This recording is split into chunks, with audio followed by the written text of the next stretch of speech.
April 4th, 1968 will always be remembered as a day of infamy in America and the world. It was on that day at 6:01 p.m. Central Standard Time, a shot rang out, assassinating the Reverend Dr. Martin Luther King Jr. as he stood on the balcony at the Lorraine Motel in Memphis, Tennessee. He died on the spot, later pronounced dead at a Memphis hospital. Riots broke out all across America. People were shocked and stunned. And so to this day, we still remember what happened on that fateful day when the dream was killed. I've had that opportunity to meet and talk with a number of people who work with Dr. King. And they share their thoughts and reflections on him, his life, his commitment to nonviolence, to African Americans, to peace, but also to economic prosperity for our people. And in those conversations, I asked many of them about that day, where they were, what they were doing, and what they remember. Here are their stories.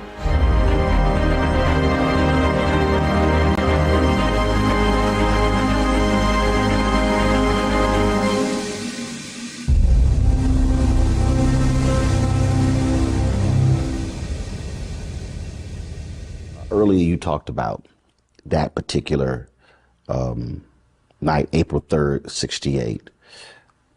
From your recollection, describe for you, April 4th, 68. Well, I can't give you a recollection because I have none. I don't remember that day at all. The day I remember is the funeral. And what I remember about the funeral is that lights, cameras everywhere, and it was hot. And I was on my mother's lap. I was a little restless. And during the middle of the service, they end up playing the piece where my father talks about his own eulogy at the end of the Drum Major Instinct sermon that he had delivered February 4th, 1968 at Ebenezer. Now here is the thing. A few days before, when my mother was preparing me, and this is the part that I'm told, when she was preparing me to see my father laid out in the casket, she told me, when you see your father, first of all, your father is going on to live with God. He's, a spirit. And when you see him, he won't be able to talk to you. Because she knew that whenever Daddy came home, I used to run up in his arms and we had this kissing game. Now, I do remember the kissing game. Mm-hmm. She didn't tell me about that. And so here at the funeral, suddenly, here's Daddy's voice. And she didn't realize that she had told me, he won't be able to talk to you anymore. But I'm hearing his voice, even though he's not talking directly to me. I'm hearing my dad. I'm literally, there's probably film where I'm looking around, and she said I was looking like he was coming up out of the casket. That was very confusing for me that day. And then I do remember, I don't remember going out of the church. Yes, I do. I remember the casket going by. We get out of the church, and then I fall asleep along the route that we walk from Ebenezer to Morehouse.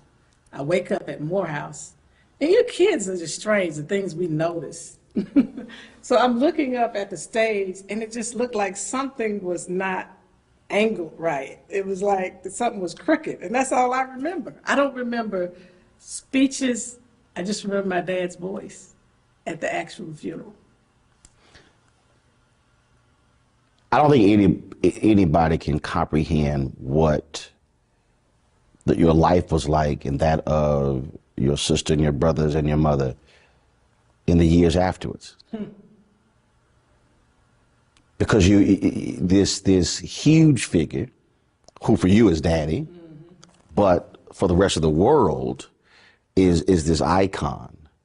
Talk about that, having to go forward and he's not there. Yeah. Well, it was tough for all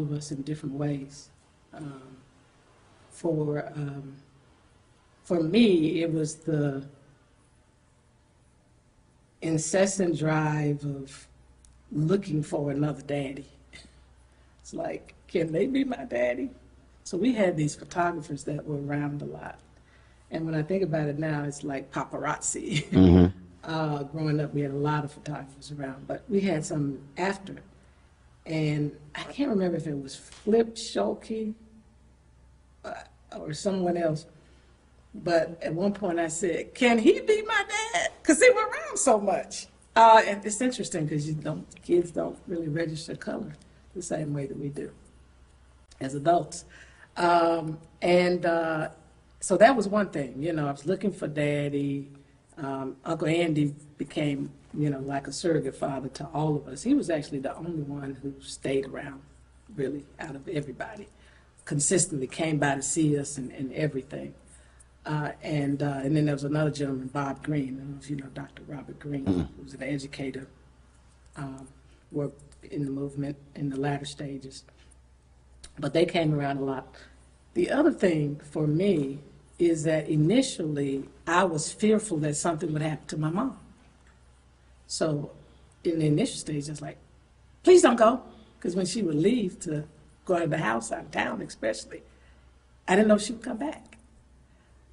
So we had that kind of trauma.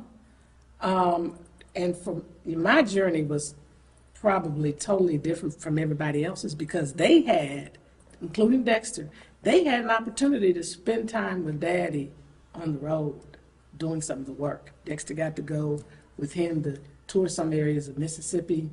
Martin and Yolanda, Martin went with him there as well, but Martin and Yolanda got to go on a couple of marches or so. I didn't do anything. So I'm the child that is clueless as to whatever has taken place. So I'm trying to sort all of this out, and my mom is trying to hold it all together. Mm-hmm.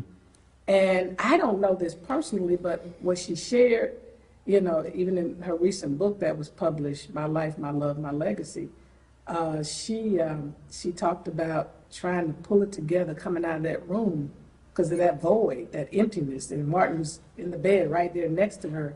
And she had to do what she needed to do in that room before she emerged because she had to go into mommy role. She had to go into carrying the legacy role, building the King Center and all the work that she was doing. And I never saw my mother really cry. She was just this strong figure. But she helped to try to translate all of this for us and help us understand that our Father made an important sacrifice for all humankind. And I think that's what helped us ultimately, because I went through my cycle of hating, anger, and still struggle a little bit with the anger. But I think because of the things she taught us along the way and that she modeled, it kept us. Because, what we went through, and then my uncle the next year, being found in his pool mysteriously, and he didn't drown, no water in his lungs. He was there when Daddy was assassinated, so we're thinking something's connected. According to, the accounts of Alveda and the brothers that, Vida heard him say, I know you know something about my brother's, no, she heard her father say, I think she said, I know you know something, or that somebody said, I'm coming after you, or he said, I'm coming after you or something. I can't remember, I don't want to get it wrong. But the point is that he was mysteriously found in his pool. Then my grandmother gets shot. Right. So we're dealing with, for me, in a matter of 6 years as a child, I'm trying to sort through all of this. So by 11 years old, Dad is assassinated. Uncle's killed. Grandmother's killed. In 6 years. In 6 years as a child. So I couldn't figure all of this out. And I didn't talk a lot as a kid. So you can imagine I'm holding all of this in. And my mother did in the early stages brought a psychologist in, a psychiatrist actually, just to check on us to see if we were okay. And they felt that we were okay. The problem is they didn't come consistently. And so we're carrying this stuff, processing this stuff. PTSD. Yeah, and we're being taught about love, about forgiveness. We're being taught by our grandfather, be thankful for what you have left when you gather the family together. So You know, I've had a lot of processing to do in my adulthood because we just kept moving. Mama kept us focused on the work, you know, the importance of serving and giving. You know, I tell people to this day, you know, not only with anger, but I'm still trying as we approach his 50th anniversary of his assassination. I've had a lot of emotional moments. It's almost like I'm not reliving. It's like, to a certain extent, I'm going through it fresh because I didn't get a chance as a child to really go through it in a way that I could process different stuff. And so for me, one of the biggest things that I've been dealing with throughout various seasons of my life is having to share my parents with the world. I mean, that's just been tough.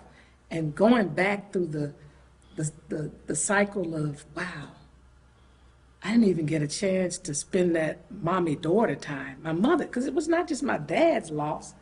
I lost, because my mom was I mean, she worked within the movement, had a critical role, you know, advising him, doing freedom concerts to raise money for the SCLC, was a part of the peace movement herself before he even spoke out against Vietnam War. But she was there for my first 5 years. And then suddenly, my extracurricular activities seldom came. And so I'm having to process all of this now. And here's the assassination coming up because it brings all that back up. That daddy was assassinated. Mommy had to shift. Everything associated with that. Having to do this publicly all the time, you know, you know, and it's tough. It is tough. For you, April 4th cannot be an easy date every year.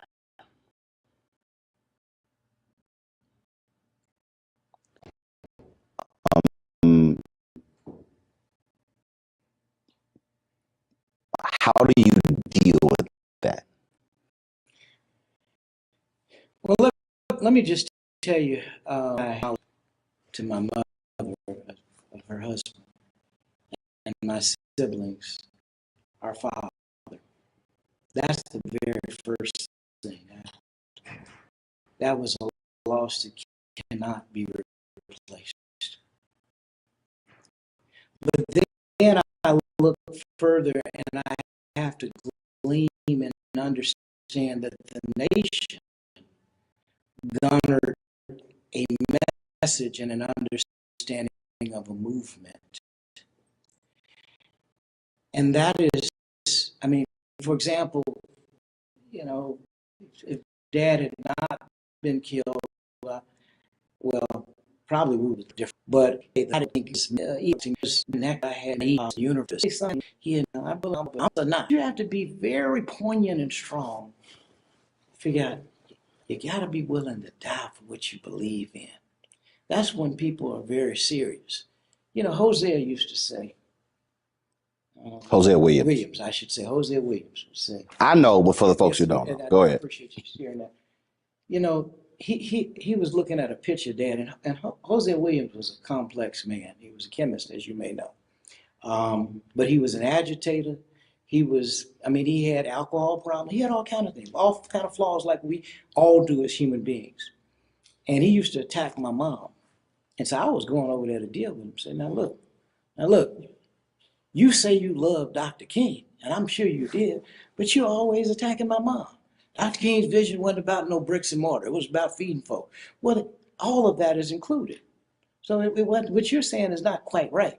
But I never got around to saying this because he looked up at this picture of Dad above his and he said, you know, I love your dad. I never met a man like him. He said he did two significant things. He conquered the love of wealth and the fear of death. I said, my God. Say that again. He conquered the love of wealth and the fear of death. Now understand, when you don't really care about money, you know things are gonna be all right, and you're not afraid to die, you're unstoppable. And that's the kind of spirit that all of us need if we want to address these critical issues today. Not being afraid of what people are going to say or who's going to follow us, particularly if you know you're standing on justice. You're standing on the shoulders of great individuals, because we've had great people in our nation's history and world. It didn't start with Martin Luther King. Martin Luther King Jr. certainly was one of our greatest of our time. But there have been great people going way back who did things with nothing. I mean, you go back to think about it, Harriet Tubman, who said she could have freed more folk if they knew they were slaves. I mean, we've had some. Think about Frederick Douglass. I mean, the list goes on. Du Bois, Booker T. Washington, and the list goes on and on. Of so many, and the inventors. And we don't really, as Black people, honestly, we really don't truly realize who we are. We don't realize we were kings and queens, and that civilization began on the African continent. Most of us don't realize that because we're taught negatively. Now, I don't know what Black Panther is going to do, the movie, to change some of that, because this has never happened. We've never had an almost all Black African cast that is charted all past the numbers. I mean, that's phenomenal, quite frankly. Everybody's kind of focusing on Martin's assassination. And I've been trying to figure out a way to help them to realize that he didn't go nowhere. That his body was buried, but his spirit is more alive now in more ways than any of us can ever imagine. And I think I say that there's nothing that I've done that I did on my own. But that's the view we held about death. He was never nervous about dying. In fact, he almost put you into dozens talking about your death. And he made us laugh at death to keep from getting nervous. And he said, look, you're gonna die. Death is the ultimate democracy. And you got nothing to say about when you die, how you die, where you die. The only decision you have is what is it you give your life for. And you can do that any day and every day, because you know not the day nor the hour. And then he'd switch gears and say, but if your time comes, I know how sorry and trifling you are, but I think on my good day, I could even preach you into heaven. And he would start preaching your sermon, your eulogy, bringing up every trifling, ignorant, sinful thing that he could think of, and asking the Lord to forgive you and let me in. And he made us laugh at death. And I came back to the motel, and they'd been eating catfish and, telling lies, and everybody was feeling, this was the happiest I had seen him in years, because his brother was there, all of his friends were there practically. And, preachers know how to have fun when they get together. And preachers have fun like preachers have fun. Can't nobody else imitate that or understand it, because they signifying with each other in Bible verses and all that kind of stuff. And, they have their own language. And so I stumbled into one of those sessions, and, he said, where have you been? I said, I've been called. You haven't called me all day long. Don't you know I'm the head of this movement? You got to report to me. You think you got... I said, hold on, wait a minute. You talking back to me? I said, look, y'all, what have y'all been doing in here? See? And then he picked up the pillow and he threw the pillow. Well, I threw it back. See? And that was like the beginning of a free-for-all. And everybody grabbed pillows and they all beat me up. See? Well, it was fun. But then somebody Billy Kyles knocks on the door and said, my wife is cooking dinner for y'all. and she's waiting, and she's got it all set up on the table. And so he said, well, let me go put on my shirt and tie. And he went upstairs and put on his coat, shirt, and tie. And he'd just come out, and I said, look, it's still cool, you better get your top coat. And it was almost as though he was saying, I don't need a coat. And he sort of raised his head like he was testing the weather. And then shot rang out. And we all gathered together after we came back from the hospital. And we all decided that you can slay the dreamer, but we will keep the dream alive. Take me to the last conversation you had with him. When was it? The last time I had an opportunity to talk with Dr. King was in mid-March.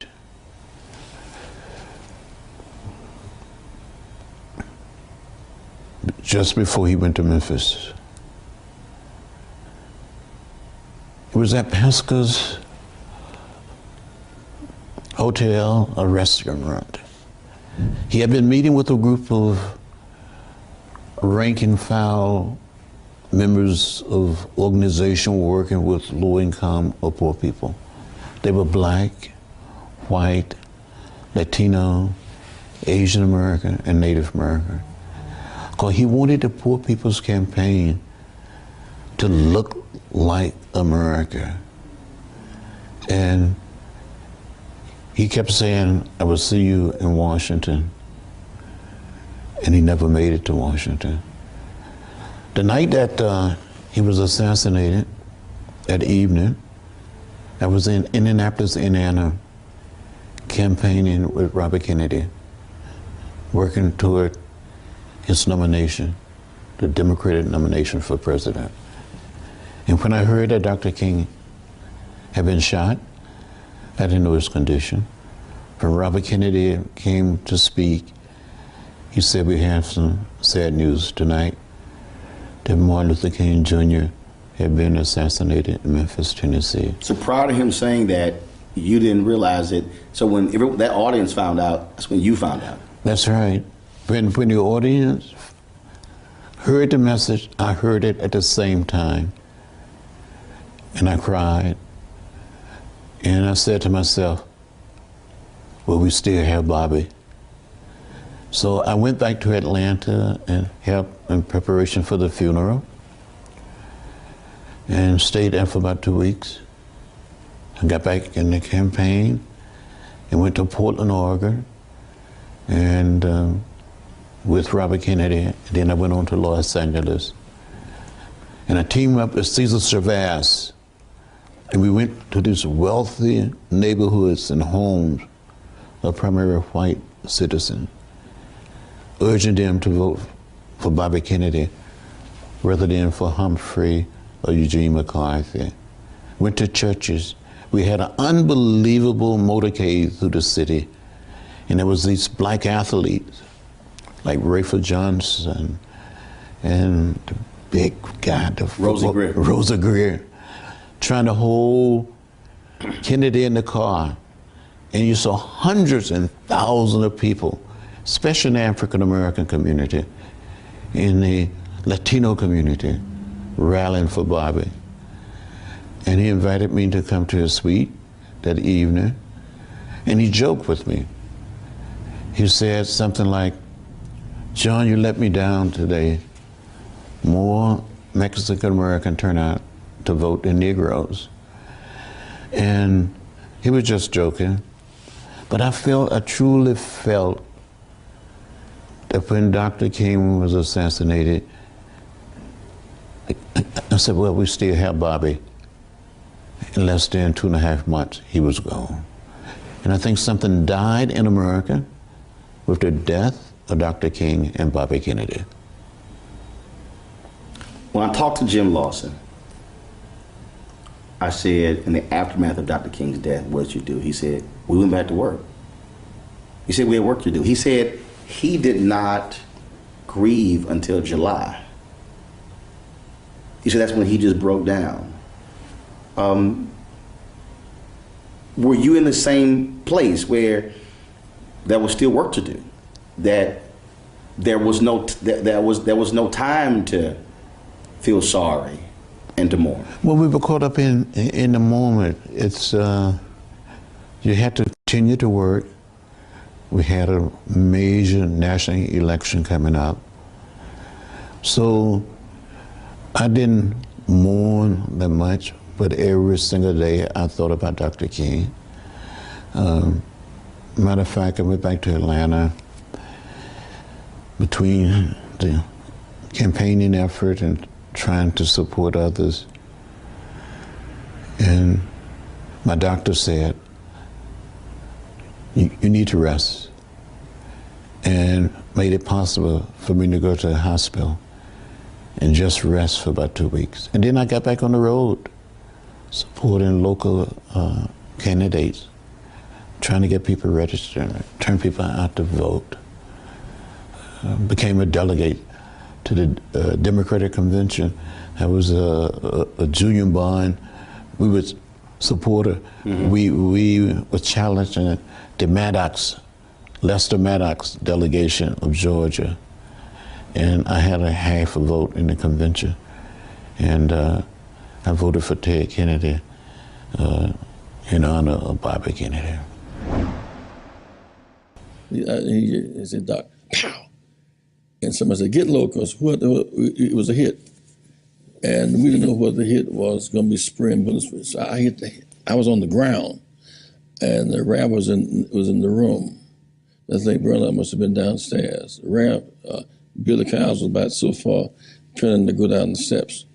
And there's a picture of Andy, Billy Kyles, and some of them just, and they later pointing that way. And that pointing is that the bullet didn't come from that way, because he's on the ground. It came from that way, so we tell the police who had their guns drawn, go the way the bullet came from. The bullet came from that way. That's that picture. Mr. Withers, the photographer, he was there. Ernest Withers. And he scooped a couple of jars of blood, tried to give me one and Ralph one. I couldn't touch that blood. I remember Ralph coming back. My son, my brother been shot. I'm his dearest friend. Ralph, Martin, hold on, we need you. Hold on. Martin, hold on. But Doc was gone at that point, And so I just got up and wrapped myself off, and I was standing next door, the room next door. I called Mrs. King. She was in the bed. She said, Jess, how you doing? I said, I'm doing this fine. I said, Mrs. King, I couldn't quite get my mouth together. I said, I'm reading. I said, Doc been shot, I think, in the shoulder. I knew better. I couldn't say what I had just seen. I didn't want to chick up in that way. I said, but you should try to go and see him if you can. She said, I'll be there momentarily. She got up out the bed. And apparently, for 7, 8 minutes, someone called, the press, and said he was dead. Man, bedlam broke out. The fires around the country. But what excited me the most was, I think it was Reverend Joe Lyra that said, we can't let one bullet kill a movement. We went through all the trauma of his death. I remember being in the room with Harry Belafonte and Sidney Poitier and Robert Kennedy, talking about what Dr. King meant to us. And doggone, we were in Washington, and Robert Kennedy got I was at home, and my mom woke me up and told me. And I remember her crying, and when I seen her cry, I started crying. I mean, it just hurt me so bad, and it hurt my household and so bad. It's just, and I remember seeing the clip, everybody pointing at the vacant building, and man, and I seen his brother, and it was just like, man, all this blood. It just devastated me. I'll never forget it. Hurt me so bad to my heart. And I felt so bad for the family, Coretta Scott King, those kids. It devastated me a lot. Yeah, it did. When he returned from Mason Temple, did you have any conversations with the folks who were with him about that unbelievable, powerful speech? Were there any conversations that night when he got back? Because when we reflect on it now, You're missing something. You know what you're missing? What's that? When he returned, did you have any conversations about what he was missing? He wasn't missing anything because I never left him. Andy never left him. Ralph never left him. We were always a team. We were always a team. We were. That's not an exaggeration. But we would. I don't know what it was, but we wouldn't have left him. I'm gonna cry. The last conversation you had with him, All right. last conversation, you write it in your book Yeah. that it was the next I day. was walking down the street with not the street, somebody's balcony with a big plate of fried chicken. And you wrote in your book that it was April 4th. I don't remember And days like I'm gonna walk. whatever the day I'm was. gonna walk you through. It was April 4th, and you had a meeting in Atlanta, and you had a meeting with Dolores Harmon, and you said, "I got to get back to Atlanta." And Dr. King said, "No, we need to talk about plans to training in Memphis." And you said, "I got to get to Atlanta." And he kept telling you, "You can get a later plane." And you said, "I got to get back to Atlanta." And you said the last words to you were, "Get a later plane." And you left Memphis that afternoon.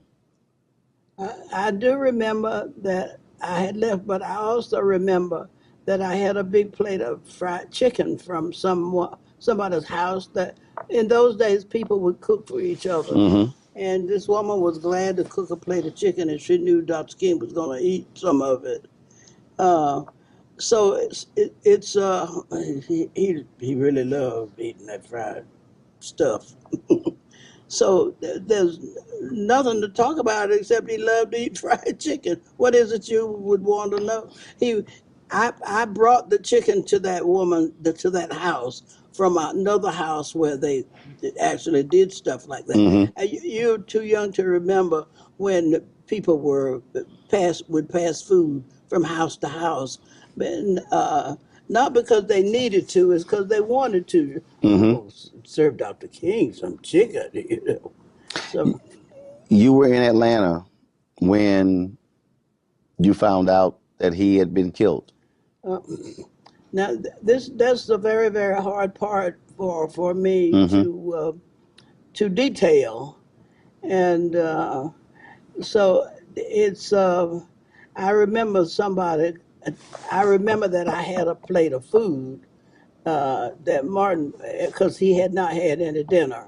Now that was a previous day, on April 4th. You were in Atlanta. Okay, well you're reading, so I got to go read my. It's all good. It's all good. So April 4th, you're in Atlanta, and Rita Samuels tells you Dr. King shot, somebody Yeah. killed him. I need to read that again because my recollection is I went to get this plate of chicken, and I don't want to debate about it. Right. That was April 3rd. Yeah. So this is the next day. Yeah. And I don't remember. I'm going to go get my copy down. It's all good. No, it's your copy right here. Yeah. And so Andrew Young called you, and y'all talked.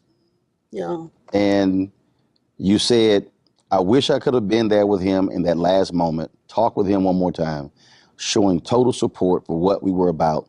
And he said, "That's all right." And he was calm, and he was consoling you. And I reflected on what Martin had said to me that morning, "Get on a later plane." And you said, "Andy and I both had an abiding love for Martin. We love him still. We both still cry sometimes as we remember." Yeah. So. Yeah. The closeness, I think, is what a lot of people don't really understand. How close all of you were. It was too late to do anything different. We were close. We were like I don't know what it is when you, maybe in the, I don't know, military or somewhere where people get connected and they stay connected. That's not a good analogy, really, because I remember taking him some food at that woman's house, and when I took the food, and now I got to think about which happened which happened first. You know, the shooting, or did I get the food in his hand, and you know, things like that. Those are not details that I have held on to because I didn't need to. And you're the first one that asked me, you know, about, you know, that I used to talk about.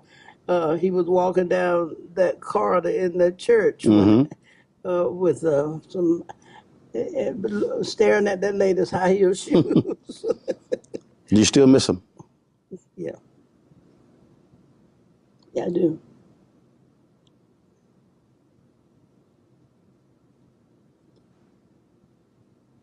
Probably always will.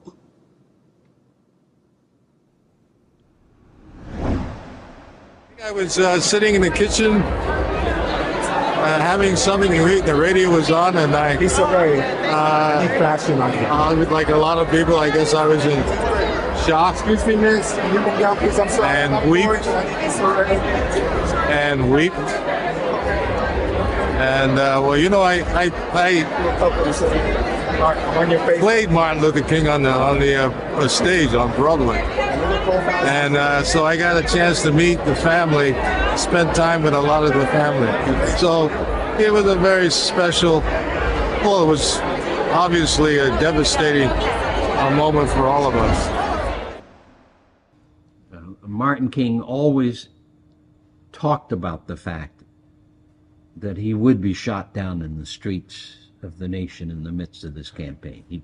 He started talking to us about that actually with the assassination of John F. Kennedy in November 63.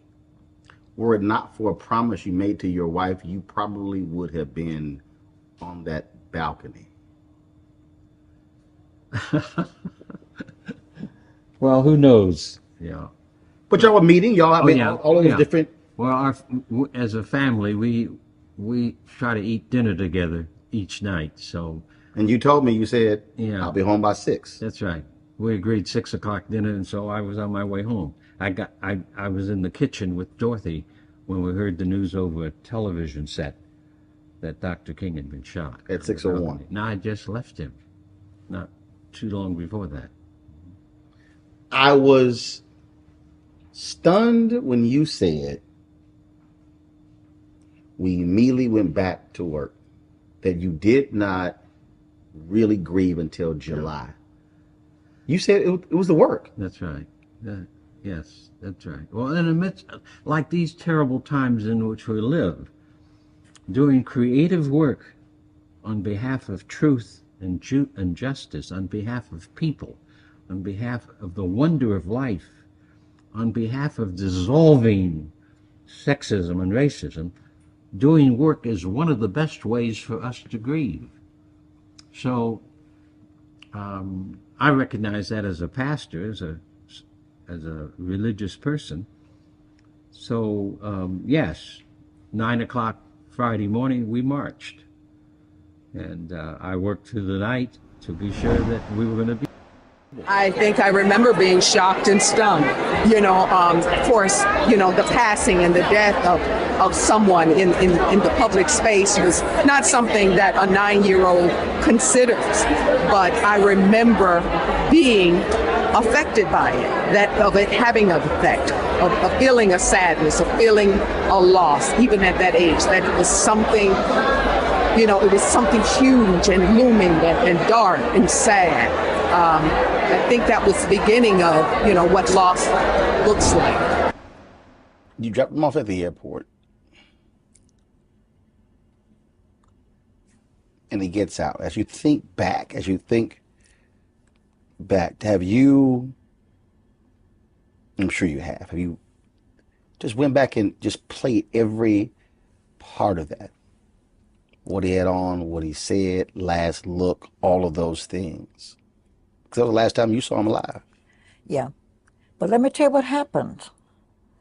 The day before I was at their home, Mrs. King was convalescing from recent illness. And she was there. Mother-in-law, well, Martin's mother was there, Martin and I. After dinner, we were playing the piano. He's a great singer, and I played the piano. He said, I bet you didn't know I could sing. I said, well, I heard you could. No, I didn't know you could. He said, well, I know you can play. So sat down at the piano. You majored in music in college? Yeah, yeah. So we had such fun.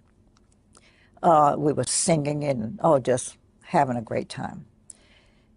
When we separated, the evening ended, I went home and told him I'd pick him up the next morning, whatever time established. But Mama King called me that night about 11:30, and she said, I know you're taking ML to the airport tomorrow, but tell him something for me.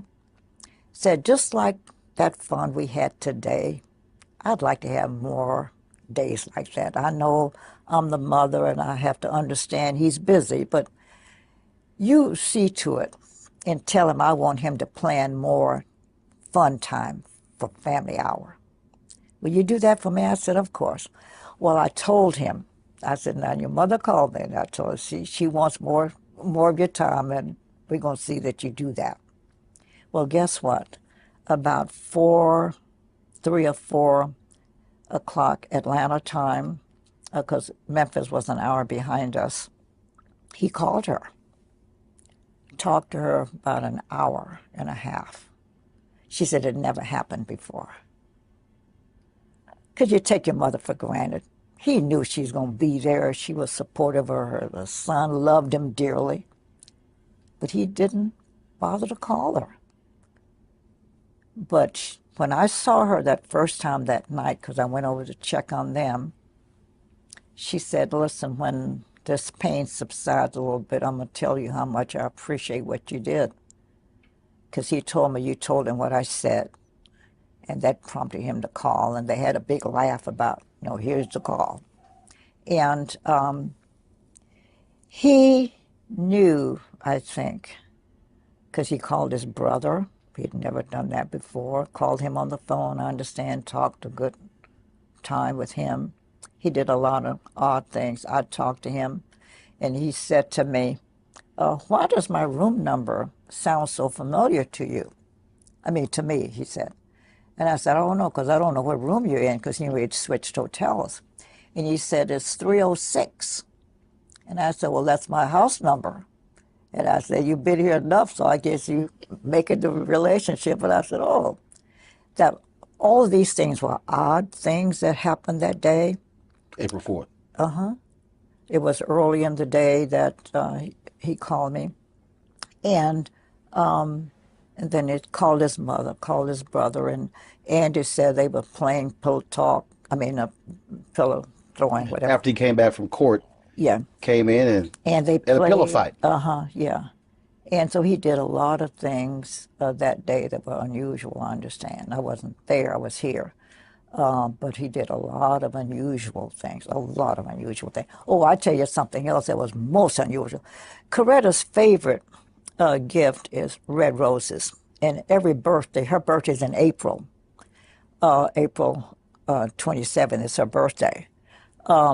Now he left it was March, I guess, when he left Atlanta. Mm-hmm. He bought her some artificial flowers and left them in the library of the house. And he told her to go get the flowers. And no, he told the housekeeper to tell her, when he leaves, go get those flowers out of the library. She was angry. He said, did you get those roses? So she said, yes, but I'm mad about it. She said, why? He said, because they're artificial. And guess what he said to her? I didn't know whether I would be here on your birthday or not, but I wanted your roses to be here. Now, he died. That was April 4th. Well, that was April 3rd when he talked to her. Her birthday is April 27th. He said, I don't know whether I will be there in person for your birthday, but here are your red roses. She kept those roses a long time. 6:01 p.m., April 4th. Shots ring out. How do you find out? I was having dinner with the Grand Dragon of the Ku Klux Klan. And the maitre d' knew my relationship with the Kings, and she came over to the table and gave me a note. Well, we were talking. I was busy talking, and she said, "Did you hear about Dr. King?" I just folded up the note and kept talking. She thought that was odd. She came back a second time. She said, "I hate to interrupt your meal." She said, "But I just heard on the radio he'd been shot." Well, that didn't bother me either because I'd been in his presence before when it was reported. We were in Los Angeles once. They reported that he had been shot. And we were in there getting ready for a nice, comfortable evening and a meal. Well, not just he and I, but, several of us were together. We had a big laugh about it, that they said, I think the guy had 8 sticks of dynamite and said, "I think I got him." We saw it on TV. So I didn't think anything about it. I just talked to him earlier that day, and, so he was all right then. And I said, well, maybe I better go to the phone. I went to the telephone, and their private lines were busy. And that's unusual, all the lines to be busy. And I said to my guest, I think I'd better go over there. So I then drove over, and as I was getting to her driveway, she was backing out. The mayor was there and the police. They were taking her to the airport. And she said, I've been trying. She left the window down. It was raining. She said, I've been trying to reach you. I've got to go to Memphis, said, and she had a housekeeping staff, but she knew I had a special relationship with the children. She said, will you check on the children for me? I don't know what's going to happen. Because, see, when they called her, they didn't tell her he was killed. They told her he'd been shot and injured. So when you're driving up, you still think it's not true? Well, I think something must have happened in order for the mayor and the police. Right. Once as you're driving over, you're going, okay, we've heard this before, let me drive over. Yeah, right. But then when you turn that corner and then you see police and the mayor, that's when it hits you. Just something. Okay, something happened. Something did happen. Mm-hmm. And so you pull up, she rolls the window down, but she doesn't know that he's gone. That's right. She didn't know it. And it wasn't until she got to the airport that she got the call and I think the mayor got the call that he is gone. And so Martin's secretary was there at the airport to join her, and they went to the ladies' room, and that's when she got the real official word. And then she came back home. So you're in the house with the children. And I stayed. I didn't leave there until 5 days later, 6 days later. You know he's gone. Did you wait for her to return to tell them, or they made aware, the children? Oh, I would never, not even consider telling the children. She came shortly, I guess, after, well, I guess they could speed, but she came, it didn't take her long to get to the house, and she came in telling her staff and everybody. And by now, the house is filling up because everybody else now has heard. But she said to her staff, do not tell my children. I'll do that myself. And so her bedroom was at the end of the long hall in the house. So she decided to make that her solace. And then the people up front would answer the phone and then direct the call back to see if she would take, and I'd be the interceptor. I just stayed with her. But she got ready to go tell the boys, and she asked me to go with her. And she had a death grip on my arm, tightly, trying to tell the children. She told Dexter first, the younger boy, that, your dad has been seriously hurt. She couldn't bring herself to say. She said, your dad's been hurt. Well, how bad is he hurt? She said, pretty badly, I understand. But we'll talk about it later, but, he's not coming home. And I've got a lot of things to do. And he said, well, if he's hurt bad, and he jumped out of his bed. He said, if he's hurt badly, why are you still here? You all do everything together. Why are you still here? And he was chastising her. And she said, oh, well, got a lot of decisions to make. And she was calmly, still holding me so tightly. And then we went to the other side of the room, which was the other boy's side, Martin. And she told him, he was older, so she said, it's pretty serious. And so we got a lot of decisions to make. I don't know what we're going to do first, but it looks like he's very, very serious. She still can't say. She couldn't say it. She couldn't say it. And he said, well, what must I tell my children? I mean, my friends at school tomorrow. So she said, well, you're not going to go to school, so you won't have to worry about that. And he leaped up. What do you mean? I have to go to school. Miss Davis said there'd be no cutting her classes. And I laughed later, not at that moment, but I said, oh, that teacher put fear in those kids, cutting these classes. But she finally got out of the room, and then she had a sigh of relief, that she finally had told them. Now, Bernice was too little. She was only like 4, I think, and didn't understand. But Yolanda came in, and she sat on her mother's bed right beside her, and they embraced, crying, like, we're big girls, we're not going to cry. Daddy wouldn't want us to cry, so we're not going to cry, Mommy. We're going to pull this thing together. The two of us can do this. And they are wailing. The most poignant moment. That was a difficult moment for me, and I guess I was crying too, because they were just embracing tightly, saying, we're not going to cry. We're not going to cry.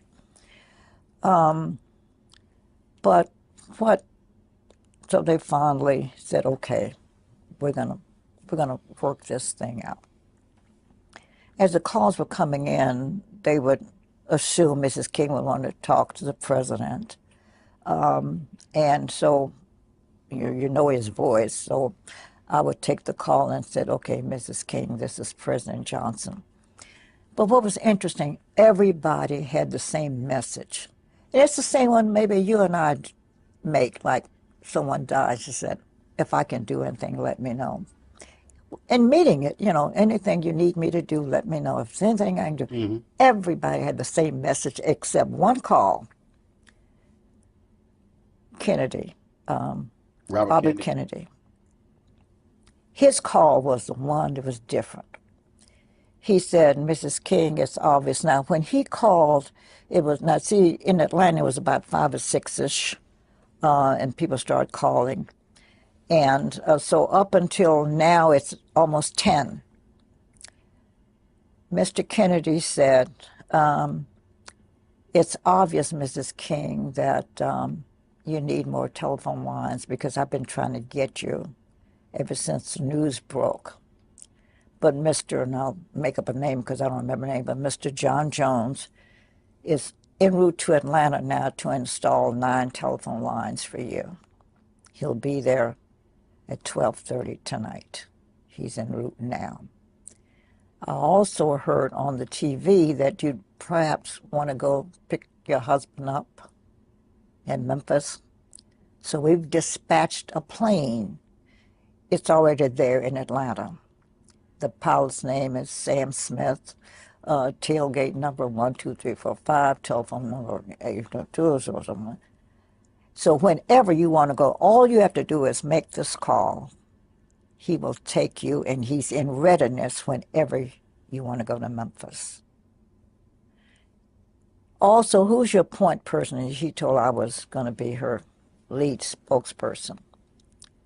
And he said, Zernona, call every hotel in the city of Atlanta, talk to the management, and put a clamp on all the rooms in the city, that people will be coming to this funeral who are heads of states, and we got to be sure we have the right allocation of space.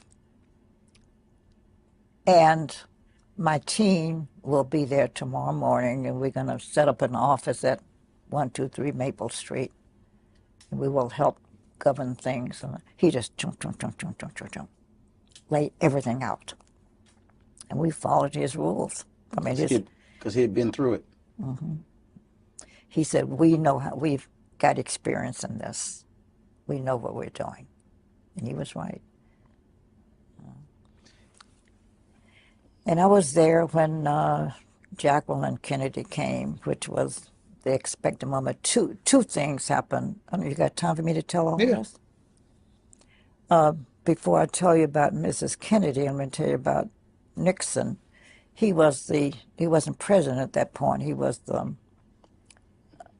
Republican candidate. Yeah, the candidate for Republican. He called our newspaper publisher and said, I know Dr. King's feelings on me, but do you think you could help arrange for me to come visit Mrs. King? My wife and I want to come make a call on her. And he said, no, I can't do it, but I've got a very good friend who's at her house, and he was talking about me, and she will tell me whether you can or not. So let me get in touch with her, and then I'll call you back. So he called me, and I said, I don't know, I have to run it by her. Well, when I told her that, in the house there were people who said, oh, no, you know, Dr. King would want to see him. And so they talked to her, saying, no, why don't you say no? Well, I had her last ear, so I said, Mrs. King, this is not a time for politics. Why don't you let him come? But let's lay some ground rules. No entourages, no press, no nothing. Just come. If he's making a personal call, then he personally can call on her. So she bought my advice and agreed. Called Mr. McGill and told him and said we wanted him to come unannounced. And sure enough, he came. But guess what happened? He came up, and we knew what time. They told us all the way. He's at the airport now. He's on his way. So we knew when to expect him. And when he came here, I went to the door, the front of the house. He came in a beige, I don't know cars, but like also a Chevrolet, something like that. It wasn't a fancy, I don't want to offend anybody, but it was a small car. And I ushered him in. Well, he was by himself, but he said, you know, Mrs. Nixon was coming, but he said that they got a call that one of the girls got sick and she had to rush to New York. He said, so he sat by her bed, that's where she received her gift. She said, on her bed, we had a chair, and he sat there face to face and told him he knew how Dr. King felt. He said, but this is not political call. My wife and I were coming, and he went on to tell why she knew. He said, I have brought with me a check, a personal check, that we are feeling the grief, and because we are Americans, we have to take some responsibility for this. So as our personal expression of sympathy, we want to educate all 4 of your children. And this check that we have here will cover their expenses wherever they go. There's enough money to educate all 4 children.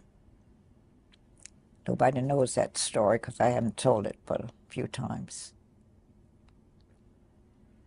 Then we were told that Mrs. Kennedy was coming, and then the day she was due, she said she couldn't make it. Then we got another call. She said now she does want to come. She said, I don't have the strength to make it. She had to release. She knew the pain of Coretta Scott King. You're getting my script ahead of me, because what happened is she finally came. And as I said, you know, describing, you can get the picture of the house. The front door was up there. Coretta's bedroom was at the end of the hall. When she came, they told me she was here, so I went to greet her to bring her back. Roland, those 2 women didn't say one word to each other, verbal word, no word. Neither said hello. They didn't say anything. They embraced. That seemed like 20 minutes. Of course, it wasn't that long. But they embraced without a spoken word for an endless period of time. But you don't have to be smart to read their lips and their hearts. The heart was saying, we know what you're feeling.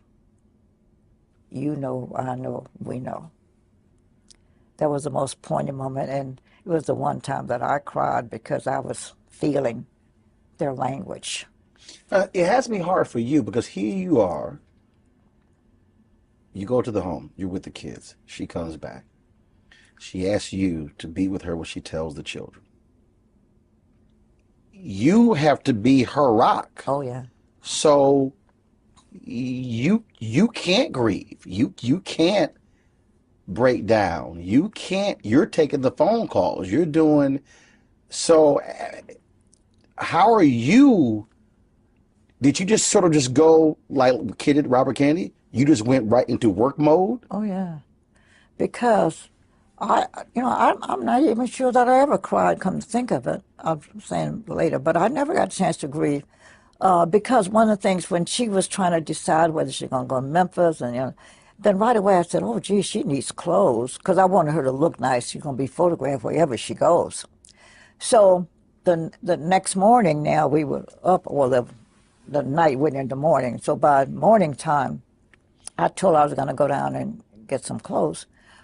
And I did. I went to a nice little shop downtown Atlanta that had nice clothing. And I told the man that I've come to pick some things for Mrs. King. I have no money. I wouldn't dare take time to ask her for a credit card, and I don't have any money, so will you trust me to pick what I think she wants, take it home, and if she likes them, we'll keep them, and I'll come back and pay. If not, I'll bring the clothing back. And he agreed to those terms. Well, I picked out a lot of stuff. Came home. As I was getting into the house, I had a man there who helped me because I had all these clothing. In the lobby, in the foyer of their home, were Belafonte and Stan Levinson. And Stan Levinson was the Jewish friend who'd been with him a long time. Very close advisor, Dr. King. Exactly. And said, what are you doing? I said, oh, I wanted to look nice, so I bought a lot of clothes. And I told them the story. I didn't have no money. And they said, well, we wanted to look nice, too, and we know you know what she would look good in. They both gave me a credit card. Said, here, we don't care what you buy. Buy what you think you want for her. Here are the cards to pay for them. So when I came home and when I saw her later on, after the people subsided, she looked at my stuff and liked everything I brought. And I said, oh, I go back empty-handed. So I said, and I told her the story. I had money. Because she said to give me her credit card. And I said, oh, no, I got 2 credit cards. I went back, and guess what? The owner of the store said, you got a balance here? I thought he had lost his mind. I'm the same one who just left you with all your clothes. And he said to me, I've come to pay for them. He said, listen, I'm a white man in America. And I have to take some of the responsibility of having the climate that created this. So the least I can do is cover the cost of the clothing. You have a zero balance, And I had also designed her headdress. And I had gone down to our department store, which was Macy's at the time. And we had a laugh because they asked me what time was I coming. And I said, well, I don't know. I was so busy. I don't have a schedule. I don't know. He said, well, it doesn't matter. We'll stay here till you get here. The store closes at 5. So if you're not here, I said, can you find the back door? And I laughed. I said, I'm black. I know where all back doors are. So he said, you leave the back door open. I can come through the back door. Sure, if that's where, because the store was closed, I went through the back door and told the lady, this is what I think I want. I had never designed anything either, so I said, this is what I think I want. And so the lady agreed to, do it up. And I said, and don't stitch it, just kind of baste it. So, she's got to approve it, and she may not like it. And it was the time except for when Yolanda, the daughter, came in and I saw her cry. She never shed a tear. That woman was just strong, making decisions and moving, never cried after that. But when she tried on the headdress, then she looked in the mirror. And I'm sure she's saying there, this is what I'm wearing to my husband's funeral. And she broke down that time. But those were the only times she cried the whole time. In that whole long week, it was a week-long that was the week that was. I'll just call it As that. they say, rose in a fisted glove. Mhm.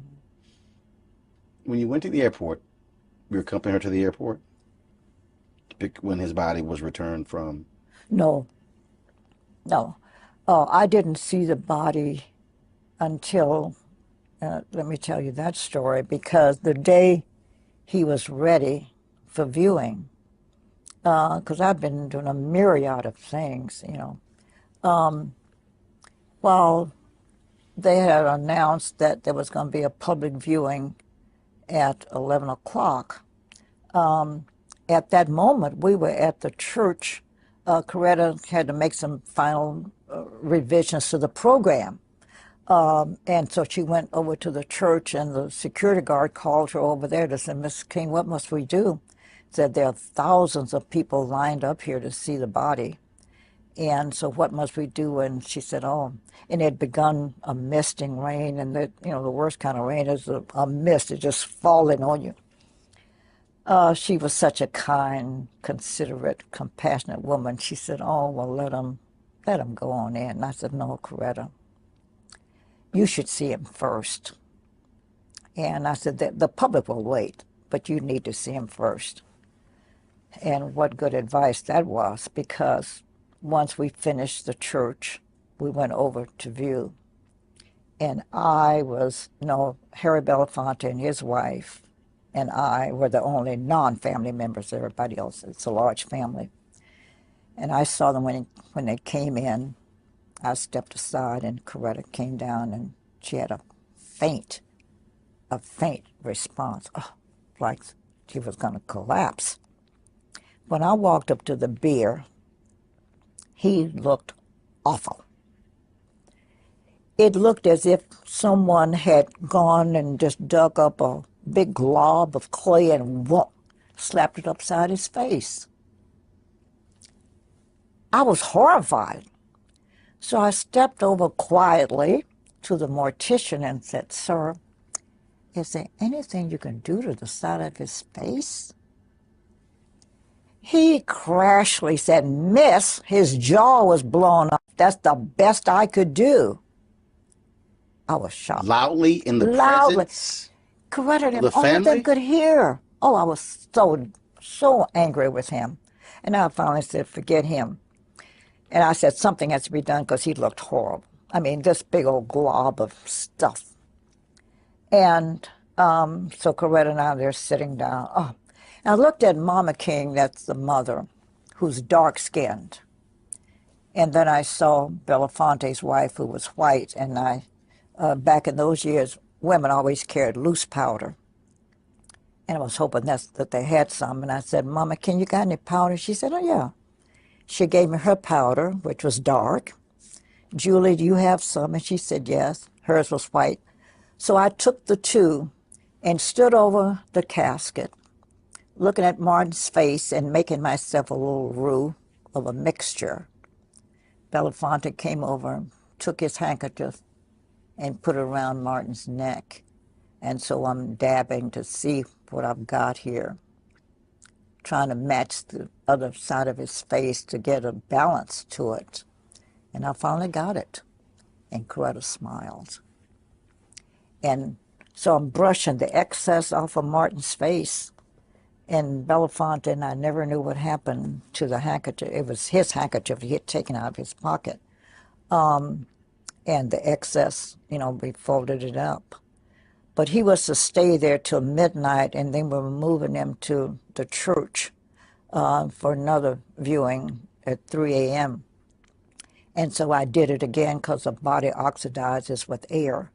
And so I went and did it again. So I did it 3 times before the actual funeral. Martin Luther King, I believe at least a year before he was assassinated, began to understand that he had gone so far that it would be almost impossible for him to escape danger, if not death. And so we began to talk about it. And up until the very end, when that last night at the Memphis meeting of garbage workers, when he said he was ready, that's the way Christians like that think about life. They want to be ready when the time comes. And I think he was preparing himself. And yes, when he branched out into the Vietnam War and met criticism, when the Poor People's March did not materialize in the way he thought it would, and even then people thought he was out of his element, he began to understand that he was accumulating enemies in what we then call the power structure from all over the country and all over the world. And here's why I believe that Martin Luther King probably died at peace, because he had prepared himself for death. Describe for you April 4th, 1968. Where were you? What were you doing that day? I'll never forget that day.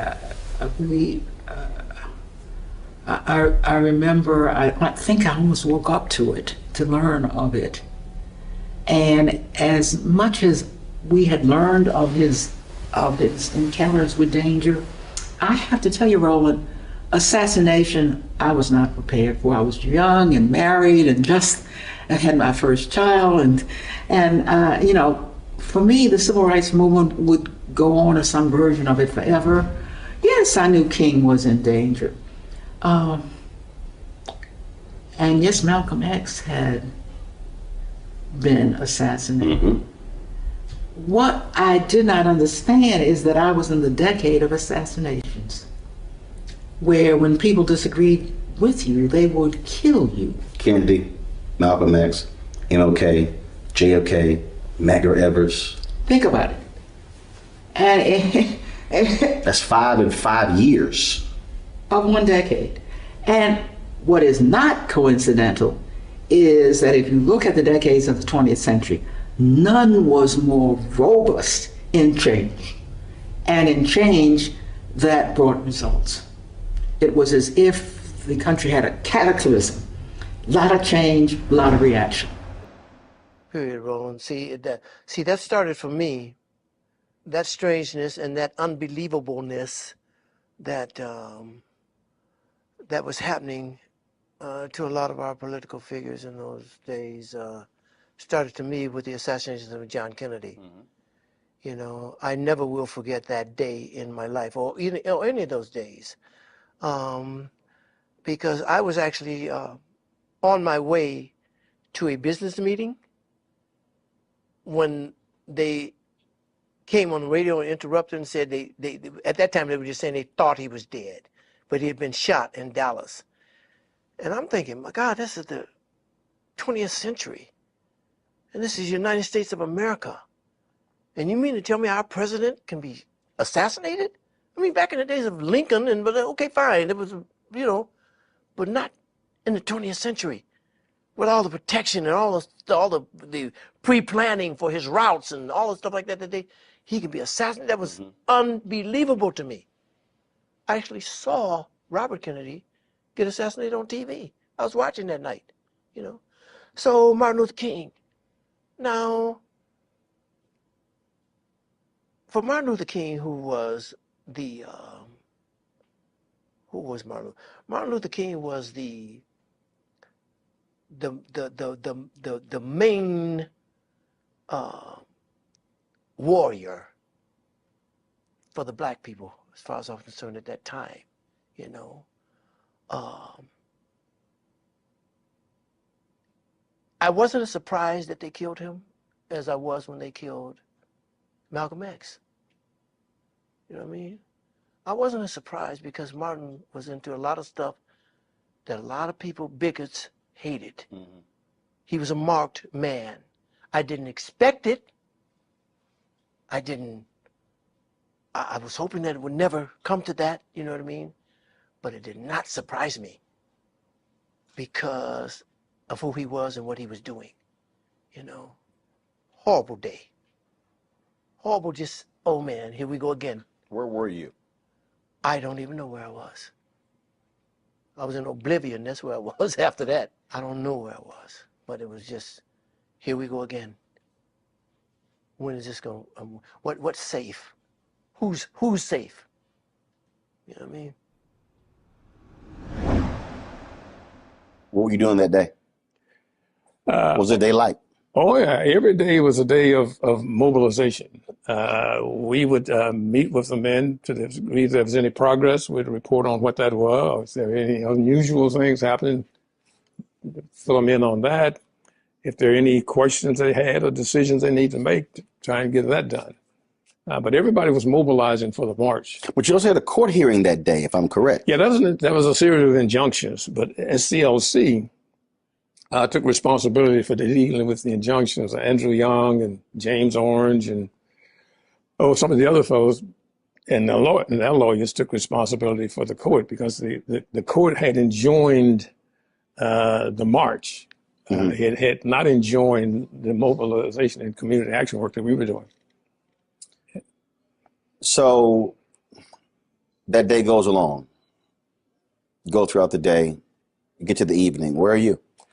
I'm at the headquarters building of what was called then the minimum salary building of the AME Church, which is a building next door to where our mobilizing headquarters were, which was Cleveland Temple. In the evening, I lose track of the time, but the word came over the radio that Dr. King had been shot on the balcony at the Lorraine Motel. And among all the unbelievable things that you just refuse to accept, this was one of them. So you hear this on the radio. So a co-staffer and myself, we were like 5 minutes from the Lorraine Motel. We jump in the car and we come around here. And by the time we get here, police were already here, keeping people out as opposed to keeping people in. And this whole evening was just one that we had difficulty believing. Dr. King, as prominent a leader as he was, to be shot on the balcony made no sense to us at all. It was not like he was a stranger in town. He should have, and perhaps did have, as much security as you could have. But the evening ended with not only with the shooting, but with him being taken to the hospital. Our responsibility then was to make sure that nobody else was injured. I mean, the city obviously was just outraged, and our job was to make sure that the people, got home all right, didn't confront the police or anybody else with any activities that would cause there to be more harm. And then to reconvene a meeting of all the partners in this thing to talk about where do we go from here. You get word that he's died. Where are you and how do you react? Well, personally, it was an incredible level of sadness. It was not like you had a leader who preached violence. You had probably one of the most committed men to nonviolence, yet to be killed through a violent act. We were a little, we had to think through what this all meant.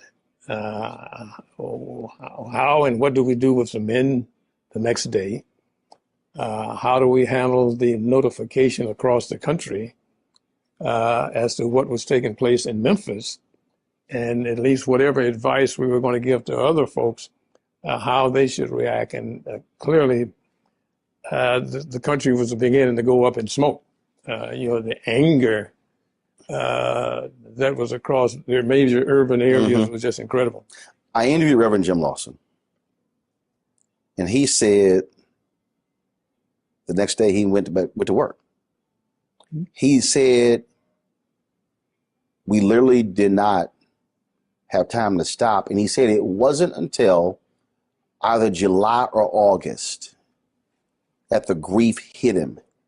He said, but literally, he was completely in work mode. Well, I think that's typical of everybody, and certainly Jim, who was such a major part of this. We had 1,300 men 1,300 families. Who knows how many children that were a part of all this. We had a community by now that was totally mobilized in support of them. There needed to be direction given. There needed to be a conversation with the leaders. There needed to be addressing the young people, many of whom had become reluctant supporters of the strike, but they were supporters. We had to at least make sure that no one gave reason for added violence against any community members. And to try as best as we could to prepare for what ultimately became a major march on behalf of Dr. King himself. Mm-hmm. We were getting deluged with calls from all over the country of people who really want to know, is it real, is it true, is it, et cetera. I distinctly remember a call from Bayard Rustin, who was on a radio show in Westchester County someplace, where people were equally upset. And I think Bayard mentioned on the radio, if you want to do something to help people in Memphis, send $1. And the outpouring of concern and support, in a day or so, we felt down here where there was duffel bags, army duffel bags filled with dollar bills that people were so impacted by this. But as Jim said, we didn't have time to stop. We almost went from his death mode to mobilizing for this major march that we got committed to. And I believe we had 40 or 45,000 people show up for that march. We had to deal with what was going to take place in Atlanta. And to their credit, the men, while they regretted and was suddenly upset by Dr. King's assassination, they remained committed to their goal. And they organized themselves. They made their own decisions about how they would respond on a city basis. I can remember we were a little concerned about whether or not we wanted to take the marches back downtown. A minister here in town whose name may be lost in all the history, Reverend Henry Starks, who took just personal responsibility for organizing and mobilizing the march to dramatize to the business community and certainly to the city leadership that these men were committed to this. And I think we wanted to take a day off, but the men asked us, aren't we going back downtown? Aren't we going to march today? And for those of us who were staff, we had to really not only pick ourselves up, but to try and understand that, this was a tragedy that happened in the course of a major movement, and understand that Dr. King was certainly aware of the risk, but he is also committed to the. It's kind of hard to describe because I was a single dad at the time and my boys.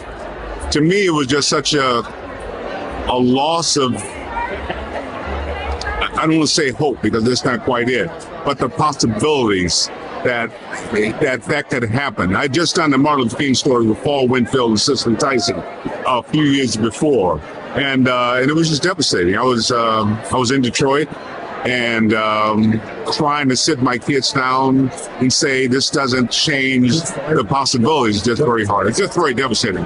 And it was the whole town. I remember was just, I don't know, it was like the wind that was just taken out of everything. What should folks, you're going to commemorate it, but what should folks do April 5th this year? Because folks, we have these events and people remember things on those lines, but what should be the call to action? Well, I think the real call for action, as far as I'm concerned, is stepping toward the things that we want. As I know we keep fighting for the things that we're opposed to, and we have to be aware, and I don't take any of that away. But I think now it's about being an example, reaching out to each other, which is why this tonight is so important, to be a part of the community, to be embraced by our own communities. So I really hope that we will remember to include each other, because we have ways sometimes of getting a little exclusive. And I don't think that's what King was about or his legacy was about, but we really need to include each other. We get really caught up in a lot of diversity. That's a wonderful thing. But for us, I think we need to embrace our brothers. And just I had finished shaving and was standing on the balcony, and there was some staff down on the ground, and Ralph was putting aftershave, Aramis aftershave on, when he heard what he said sounded like a firecracker. And then he looked down and saw the soles of Martin's shoes. And he ran outside. And the staff was up crying and all carrying on. And he said, "Stop acting like sissies. Call the ambulance. Call the ambulance. You don't have time to cry. Call the ambulance." And he called the ambulance, and when they got there, the ambulance came.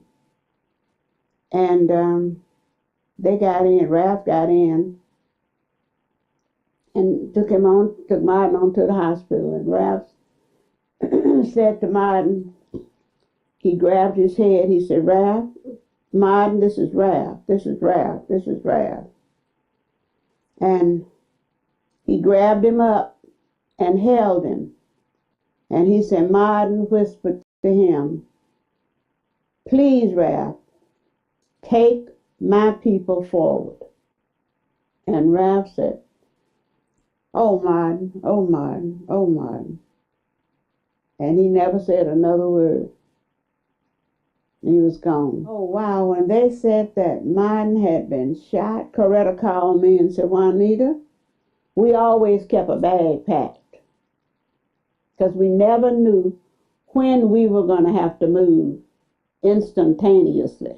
So she said, "Martin has been shot, and we need to go to Memphis." I said, "Okay, I'll meet you at the airport." And as we turned into the airport, they announced Martin Luther King just died. And my little children were in the back, and they just started screaming and hollering, "Oh, Uncle Martin is dead, Uncle Martin is dead, Uncle Martin is dead." "Oh, what about Yoki? What about Yoki?" Because my daughter and Yoki were like, they were in diapers together. So they were each other's first friends. So we got there, and the chief of police and everybody was around Coretta. And because I told you we were getting ready to go to Memphis. And I said to her, I said, "Well, Coretta, I'll meet you back at your house." So I left there and went on to her house.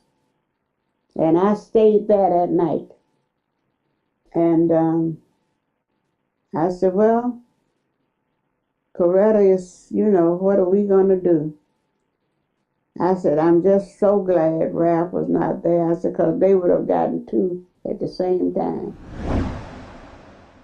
I don't remember grieving at all.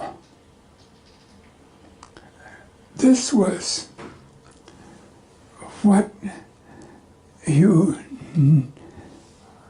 always expected, all right? But you knew also that that wasn't going to end the struggle. And it's the struggle that you were concerned about. And you were the struggle that Martin was concerned about. It was,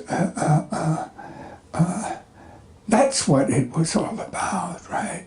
Is that it wasn't about, well, Martin is dead, and so let's go home. And that's nonsense. You would work harder because you didn't have a Martin King. We knew that everything was going to change. Describe for you April 4th, 1968. What were you doing that day? Where were you? April 4th, 1968, I was in my office in Wall Street, and I was leaving early because I was preparing to go down to Memphis, Tennessee. I had already talked to Martin earlier and to Bernard Lee and Andy about the logistics, about I want to be sure that you're going to have somebody meet me at the airport so you can take me directly to the place where he was speaking. Okay. So I'm rushing to go to the airport. And the phone rings, and I said, I don't answer the phone. Then something said, I don't know. I said, answer the phone. So I pick up the phone, it's Harry Belafonte. I said, Harry, I can't talk to you. I'm rushing to the airport. I'm going down to see Martin now. He said, you got your television? I said, no. I said, he says, Martin's been shot. I said, what? So I turned on the television. And there, that's all it is. Martin Luther King Jr.'s been shot, you know.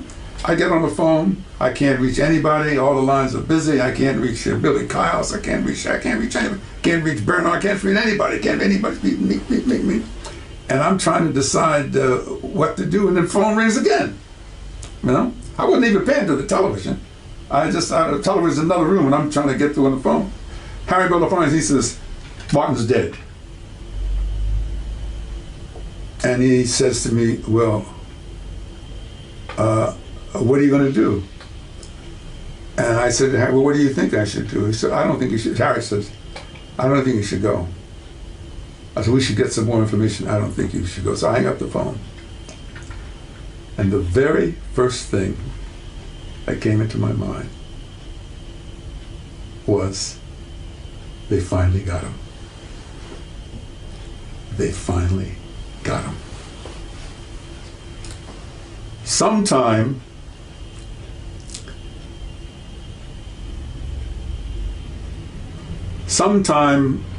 our book ended. Sometime between April 4th, 1967 and April 4th, 1968, I had come to the conclusion that was not a question of whether Martin King would be assassinated. It was only when. And I discussed it very closely with Stanley Levison. And he said, well, this has always been a danger. I said, no, Stanley, you don't understand. Something new has happened. He said, yeah, I agree. No, but I was really, and I was, you know, also angry, and so when that happened, they finally got him.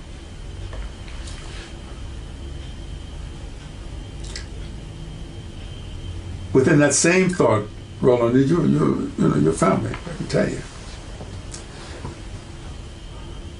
I wondered to myself, I said, I don't think I can stay in this country. It's fine, it's fine. I'm having a conversation. No, I can't stay in this country. I'm Clarence Jones. So I said, no, I can't stay in this country. The anger was so seething, you know. And I was drinking more heavily than I drink today. You know, I was drinking, you know, martinis and traveling throughout the South. I was drinking my Jack Daniels and so forth, you know, hanging out. If you Orville Billingsley, you know, you couldn't have a conversation with Orville Billingsley unless you drank. You know? So I was just, the anger was just beyond. I had made a personal judgment. I said, Clarence, you have to leave this country. That's what I'm talking to myself. I said this to Harry. I said, Harry, I can't stay here. So why? I said, because I don't think I have the discipline. I said, I was afraid of, I had such crazy things like, I was 37 years old, he was 39, okay? And I'm thinking to myself, you know, I hear about all these bad guys in the Blackstone Rangers and how they gonna do this. I said, but I was trained in the Special Forces unit. You know? I said, all these talk about, I said, I really know how to kill. This is the way this really said. I really know how to kill a person 10 different ways. You know, that's the way I began. I was trained to do that. And I thought to myself,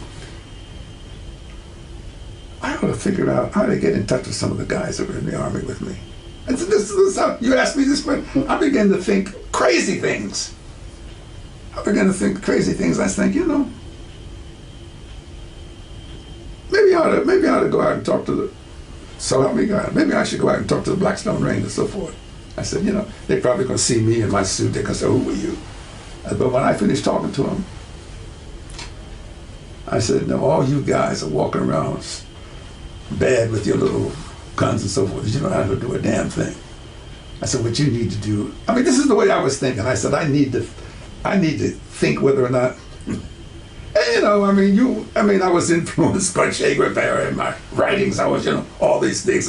Che Guevara could do it, and Castro can do it, and if Ahmed Ben Bella could. I was sort of going through I was going through all the liberation people. It's sort of crazy. Like, who am I? This middle class educated lawyer, but I had some training. I was training. And so I said, that's what we need to do. I said, everybody else is out there selling wolf tickets because they don't know how to do it. I said, they don't really know how to kill, but I know how to kill. So help me God. So I said, I'm gonna see if I could be. And then when I began to think of myself, I said, I can't believe that I'm thinking this way. Okay. And I shared a little bit of that with Harry Belafonte and another fellow, a good friend of mine out in I told Al Sampson and Betty Johnson in Chicago, Because Bennett said, calm down. He said, if you want to sit with the Blackstone Rangers and so forth. So I had to, I went, after the funeral, so forth, I had to get out. I think I went to France and Italy for a little while. But the anger was so intense. It was so intense. They finally got him. Now, by the way, February 15th, I'm sitting with James Comey in his office, former FBI director. I'm sitting with him for about an hour. I got some nice pictures with him. And finally, after we talked about the FBI and so forth, and I said, the last 10 or 15 minutes we're together, it's like, there's a big long table between us. He's sitting over here and I'm sitting here. And I said, Mr. Director, he says, call me James. I said, well, Mr. Director, I said, there's one thing I want to talk to you before I go. I said, it's about the assassination of Martin Luther King Jr. I said, I know the Warren Commission, some kind of commission, you have these files, and I think maybe some of the files are not even going to be opened up until a later date. And I said, you don't have to say anything. I said, I just want to tell you something. I said, now, some of the King children went into the prison, and they actually talked to James O. Ray, and one of them, Dexter, said, they said, no, I don't believe he killed my father, Well, I believe that James O. Ray pulled the trigger. I think the evidence is abundant that James O. Ray pulled the trigger of the rifle to kill Martin Luther King Jr. But James O. Ray did not wake up in the early morning of April 4th, 1968, all by himself and say, today is the day I'm going to kill that King nigger. No. Martin Luther King Jr.'s assassination was a result of a cold, calculated, premeditated conspiracy to kill him. And I believe that conspiracy goes right to the feet of the Hunt brothers in Texas. That's what I believe. Okay? I can't prove it. But that's what I believe. But don't insult my intelligence to think that some hardly limited educated James O. Ray, he had a map of Canada, so he didn't have any education, he didn't have any geography. Where did he get? He didn't know that. It was clearly so forth, And so he leaned over to me and says, you have some very strong opinions. I said, yes, I do. So I said, you and the government may think that the case is closed, but I don't think so. And he said to me, you didn't hear me say the case was closed, did you? I said, no. You didn't hear me say the case was closed, did you? I said, no, sir. Deep, right? And by the way, you don't know, I'm going to tell you. He has Comey had a huge desk in his office. Mm-hmm. Had a glass top on it. Under the corner of the glass top is a photostatic copy of the memo from Robert F. Kennedy from J. Edgar Hoover to Robert F. Kennedy, asking the authority to wiretap Martin Luther King Jr., in which the Attorney General had to countersign it, and it shows, okay, do it. Okay, do it. He says, the reason I'm showing you, Mr. Jones, is every time there's a meeting of agents in my office, particularly a new agent, before they leave, I make them look at this, and I says, the FBI can never become that agency again. Describe April 4th, 1968. What were you doing? Where were you? Well, you know, I had left the country. I left in '67, like a lot of people. I was not going to be drafted. I had sent my draft card in and just said I wasn't going to go. And decided that, you know, the other choices were 5 years in jail or leave. And I thought, well, I'd always wanted to see the world, and saved up, my wife and I saved up whatever money we had, and we left in early fall of '67, and came back. Where'd you go? I just ran around Europe, went to North Africa for a little bit, and just any place that, actually we started in Northern Europe, it got cold, we started moving toward the southern part. Spain was kind of like California, so we spent a lot of time, we were thinking about staying there for a while. But she got sick, and we had to come back, and that was in late March of 1968, and got to my parents' house, and turned out that she was diabetic, didn't know it, and you know, was just losing lots of weight. I think she was under 100 pounds, and put her in the hospital. And your parents' house where? In Los Alamos, New Mexico. Okay. And so while she's in the hospital, turn on the TV, learn about Martin Luther King being assassinated. He was assassinated right there in Los Angeles. So for me, it was just a way of saying, look, this country is in real trouble. I mean, I recognized at that point I gotta live here, deal with the draft issue, get a draft lawyer and all that sort of stuff. But I knew I didn't have to read Martin Luther King's Chaos or Community, because what I came back to was chaos. And I think that the 50 years since then have been kind of putting a lid on it and assuming that the problem's going to go away if we just don't look at it. And I think that his book is that reminder that, you know, look around the world right now.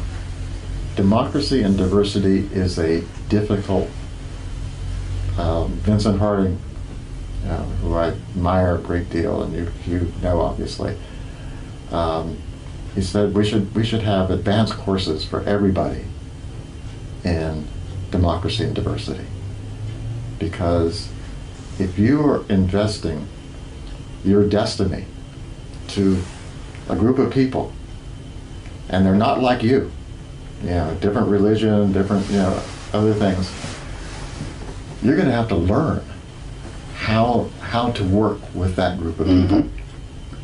And I don't think we as Americans understand that takes work. April 4th, 68. Where are you? What's that? April 4th, 1968.